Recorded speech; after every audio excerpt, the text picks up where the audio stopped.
So first, I'm going to push the on-off button, and I'm going to do a lot of waiting. Still waiting. Countdown for waiting.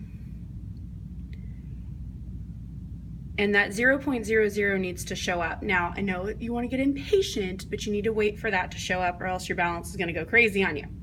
So you're going to take your watch glass, that thin piece of glass, looks like a lens in your glasses, and you'll notice that my measurement has changed. It's no longer 0, it's 30.92 grams. Well, I can deal with that as I'm measuring, or if I push this 0 or tare button again, it'll go back to 0, and that's going to make my life so much easier. So then I'm going to take my chemical. In this case, I've got copper 2 chloride. I'm reading my label very carefully. And I'm going to add a very small amount of this at a time.